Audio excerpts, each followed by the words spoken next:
बिस्मिल्लाह बिस्मिल्लाहिर्रहमानिर्रहीम الرحیم السلام علیکم ورحمۃ اللہ۔ शहबाज शरीफ और आसिफ अली जरदारी को कैटेगोरिकली ये बता दिया गया था कि बजट से पहले आपने हर हाल में 28वीं तरमीम ना सिर्फ कौमी असम्बली के अंदर प्रेजेंट करनी है, वहाँ पर आपने पेश करनी है, बल्कि उसको पास भी करना है।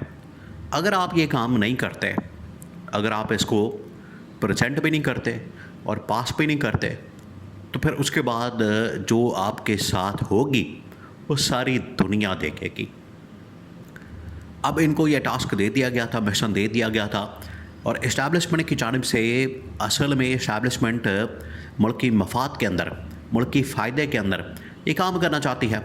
और वो 18वीं तरमीम जो कि इस वक्त मुल्क की तरक्की में सबसे बड़ी रुकावट बनी हुई है, मुल्क की तरक्की के अंदर सबसे बड़ा मसला बनी हुई है, आप उसको एक मिसाल से समझें। देखिए 18वीं तरमीम का मसला क्या है। 18वीं तरमीम जो नून लीग और पीपल्स पार्टी ख़ास तौर पर इनको तो बड़ी सूट करती है, इनके लिए तो बड़े बारे आ रहे हैं इस 18वीं तरमीम के अंदर। वो तो इसमें बड़ा खुश होते हैं, वो तो इसके अंदर बहुत ज़्यादा लूट मार करते हैं। इनके लिए तो लूट मार का हलवे मांडे का ज़रिया बना हुआ है। आप इसको एक मिसाल से समझें कि 2010 के अंदर 11 के अंदर 18वीं तरमीम की जाती है। उस वक्त पाकिस्तान के ऊपर कर्ज़ा होता है तकरीबन को 10 से 12,000 अरब। आज वो कर्ज़ा पाकिस्तान के ऊपर तकरीबन कोई 98,000 अरब रुपए हो चुका है। यहाँ से आप अंदाज़ा करें कि जिस वक्त 18वीं तरमीम की गई उस वक्त से लेके आज तक तकरीबन कोई 15-16 साल हो चुके हैं, और इस 18वीं तरमीम ने मुल्क का कबाड़ा निकाल दिया। इसके अलावा बाकी जो इदारों के मामलात हैं, इसके अलावा बाकी जो इन्होंने पावर प्लांट्स लगाए, इन्होंने PIA बेच दी, बाकी इदारे तबाह बर्बाद कर दिए, तमाम के तमाम, जिसमें स्टील मिल का इदारा है, PIA का इदारा है, रेलवे का इदारा है, रेडियो पाकिस्तान है, PTV है, तमाम के तमाम बापदा है, तमाम के तमाम इदारे इन लोगों ने तबाह बर्बाद कर दिए। और ये 18वीं तरमीम की वजह से सब कुछ हुआ। अब जब इस्टेब्लिशमेंट इनको कह रही है कि आप 18वीं तरमीम को ख़त्म करें, 18वीं तरमीम हमारे गले पड़ गई है, हमारी गले की हड्डी बन गई है, इसकी वजह से तबाही और बर्बादी फिर गई है, आप इसको ख़त्म करने के बजाय कहते हैं कि ठीक है ये चलती रहे ताकि आपका हलवा मांडा और लूटमार लगी रहे। ये है असल प्रॉब्लम, जिसकी वजह से इस्टेब्लिशमेंट ने इनको कहा था कि 18वीं तरमीम अब हमारे लिए नाकाबिल कबूल है, नाफिज़ बस बहुत हो गया है। इनको ये कहा था कि आप ये बजट से पहले ईद से पहले 28वीं तरमीम को करें, लेकिन इन लोगों ने आगे से मक्कारी करते हुए, मुनाफ़कत करते हुए 5 जून को बजट सेशन भी कॉल कर लिया, और बग़ैर इजाज़त के, बग़ैर परमिशन के, इन्होंने इस्टेब्लिशमेंट से परमिशन भी नहीं ली, इजाज़त भी नहीं ली, इसके हवाले से कोई उनसे इजाज़त नामा भी नहीं लिया, और इन्होंने ख़ुद से ही रातों रात बजट सेशन कॉल कर लिया, उसका नोटिफिकेशन निकाल दिया, और उस हवाले से इन्होंने तमाम तर जो तकाज़े थे, लवाज़मात थे, वो पूरे करना शुरू कर दिए। जैसे ही इस्टेब्लिशमेंट को इस बात का इस्टेब्लिशमेंट के नॉलेज में आई, पता चला, फ़ौरन उन्होंने पहला काम ये किया कि उन्होंने इस बजट सेशन के इजलास को मुलतवी कर दिया, कैंसिल कर दिया, और जो बजट सेशन के लिए नोटिफिकेशन निकाला गया था उसको भी कैंसिल कर दिया। और बजट जहां से स्टार्ट होता है, जो एक्नेक की कमेटी है, वहां पर भी उसको प्रेजेंट नहीं होने दिया। तो पूरा का पूरा बजट सेशन भी रुकवा दिया, बजट भी रुकवा दिया, और इनको ये कहा गया कि आप पहले 28वीं तरमीम को पास करें, उसके बाद ये बजट सेशन कॉल किया जाएगा, उसके बाद ये सब कुछ होगा। तो इनको ये कहा गया था कि आपने ये सब कुछ करना है, वरना आपको फिर घर भेज दिया जाएगा।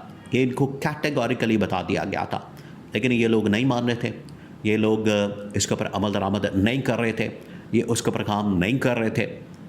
तो आज ये सूरत हाल बन गई है, आज ये हालात बन गए हैं कि अब इस्टेब्लिशमेंट ने 2 टोक अंदाज में इनको पैगाम पहुंचा दिया। अब हुआ क्या, अब सूरत हाल ये बनी है, इनको ये कहा गया था कि 5 जून से पहले आपने 28वीं तरमीम के ऊपर हर हाल में साइन करने हैं, हर हाल में इसको पास करना है। इन्होंने बजट सेशन कॉल कर लिया। अब बजट सेशन जब कॉल किया, क्या اسٹیبلشمنٹ کو پتہ چل گیا کہ یہ تو ہمارے ساتھ توڑمری کی جا رہی ہے، یہ تو ہمارے ساتھ کھیل کھیلا جا رہا ہے۔ انہوں نے یہ پیغام بھیجا کہ بجٹ کے اندر آپ کو اکوموڈیٹ کر دیا جائے گا۔ یہ سمجھ رہے ہیں کہ اسٹیبلشمنٹ یا فوج یا جو جنرل عاصم ہیں یہ اپنی کو دیاری لگانا چاہ رہے ہیں یا اپنا یہاں سے کوئی پیسہ نکالنا چاہ رہے ہیں۔ آپ ذرا امیجن کریں کہ ان کی سوچ کہاں جاتی ہے۔ یہ بالکل ایسا ہی سمجھتے ہیں کہ جس طریقے سے نون لیگ اور پیپلز پارٹی کی لوٹ مار کا ایک ذریعہ بنا ہوا ہے 18ویں ترمیم، اور یہاں سے یہ لوگ لوٹ مار کرتے ہیں، بالکل اسی طریقے سے انہوں نے آفر کی اسٹیبلشمنٹ کو کہ آپ بھی لوٹ مار جاری رکھیں، آپ بھی اپنا مال پانی بنائیں، آپ بھی یہاں سے کھائے پئیں، آپ کے لیے ہم حصہ مقرر کر دیں گے، آپ کے لیے ہم راستہ بنا دیں گے، آپ کے لیے ہم یہاں سے کوئی نہ کوئی 100 ارب کا 200 ارب کا سلسلہ کھول دیں گے، آپ کو اربوں روپے کھلا دیں گے، 50 ارب 100 ارب آپ کا رکھ دیں گے۔ لیکن اسٹیبلشمنٹ نے صاف انکار کر دیا۔ انہوں نے کہا کہ یہ میری ذات کا مسئلہ نہیں ہے۔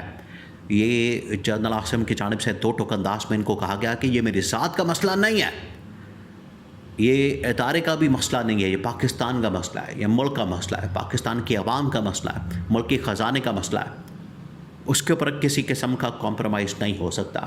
یہ ان کو بتا دیا گیا۔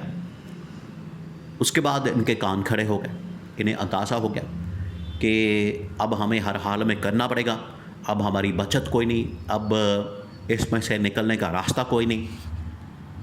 ان کو یہ کہا گیا کہ اب یا آپ کو 18ویں ترمیم کو رول بیک کرنا پڑے گا، 18ویں ترمیم کو ختم کرنا پڑے گا، 28ویں ترمیم کو پاس کرنا پڑے گا، اور یہ سب کچھ ہوگا بجٹ سے پہلے بجٹ سے پہلے یہ کام کریں، بجٹ سے پہلے آپ نے اس کو اپروو کرنا ہے، بجٹ سے پہلے آپ نے یہ کام کرنا ہے۔ اگر آپ بجٹ سے پہلے یہ کام نہیں کرتے تو بجٹ کو بھول جائیں۔ اور بجٹ کا پیش ہونا، اس کا کیا مطلب ہوتا ہے؟ آپ امیجن کریں، بجٹ کا پیش نہ ہونا اس کا مطلب یہ ہوتا ہے کہ گورنمنٹ گئی، گورنمنٹ فارغ، بجٹ کا پیش نہ ہونا، بجٹ کا پاس نہ ہونا، اور یہ جون لاسٹ منتھ ہے، اس مہینے ہر حال میں بجٹ کو پیش کرنا ہے، بجٹ پاس کرنا ہے۔ اگر یہ گورنمنٹ 28ویں ترمیم کو پاس نہیں کرتی تو بجٹ بھی پیش نہیں ہوگا، بجٹ پیش نہیں ہوگا تو اس کا مطلب ہے کہ گورنمنٹ فارغ، حکومت فارغ۔ یہ اب بالکل واضح ہو گیا ہے۔ اسٹیبلشمنٹ نے ان کو پہلے پیار سے سمجھانے کی کوشش کی، لیکن یہ پیار سے نہیں مانے۔ اب اسٹیبلشمنٹ نے ان کے حکومت اور اقتدار کے راستے میں رکاوٹ ڈال دی ہے۔ انہوں نے کیونکہ 28ویں ترمیم کے راستے میں رکاوٹ ڈالی، اب اسٹیبلشمنٹ نے ان کے اقتدار کے راستے میں رکاوٹ ڈال دی ہے کہ آپ اگر یہ پورا نہیں کریں گے، آپ اگر یہ راستہ بند نہیں کریں گے، آپ 18ویں ترمیم کو نہیں ختم کریں گے، تو پھر اس کے بعد آپ کی گورنمنٹ کو، حکومت کو بھی نہیں چلنے دیا جائے گا۔ یہ 2 ٹوک پیغام کیٹیگوریکلی ان کو پہنچا دیا گیا ہے۔